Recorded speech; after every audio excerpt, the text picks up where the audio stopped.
clarion final solution from the Indian illegally occupied Jammu and Kashmir.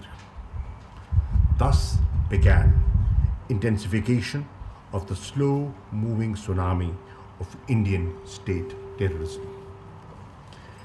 The resolutions of the United Nations Security Council, at which India covets a permanent seat, were cast aside, and no tool of cruelty was deemed excessive by the world's largest democracy.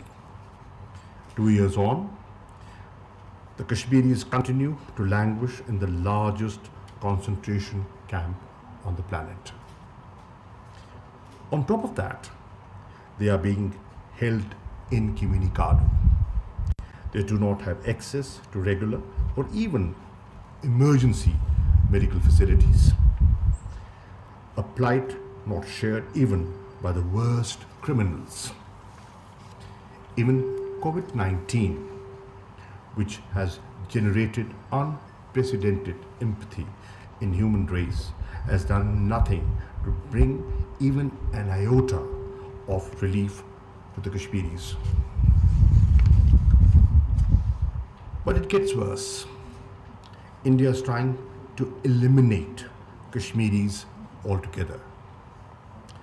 Young men disappearing without a trace. New domicile rules and land laws have been thrust upon the Kashmiris to re-engineer Indian illegally occupied Jammu and Kashmir's demography. In its delusion of grandeur, India expected the world, and more pertinently Pakistan, to acquiesce. But ladies and gentlemen, Pakistan, guided by the clarity of Prime Minister Imran Khan's vision, stood its ground. Under the Prime Minister's directions, I had the honor to focus the Foreign Ministry's efforts on rousing the international community. I'm happy to note that our efforts have not been in vain. The Security Council has discussed the Jammu and Kashmir dispute thrice since August 2019. World leaders, parliamentarians, media, humanists, and civil society at large have understood that beyond the smokescreen of Indian sophistry lies Kashmir's perpetual nightmare. So, ladies and gentlemen, the question is, what do we do? I didn't touch anything.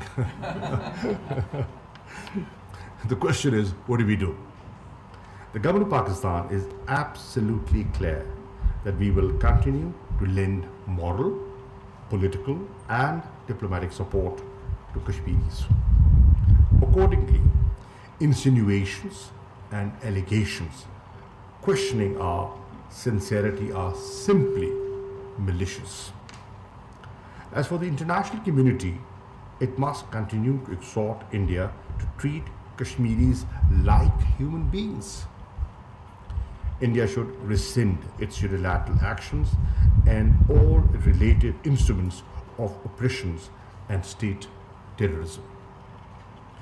It must respect UN Security Council resolutions and let the Kashmiris exercise their right to self-determination.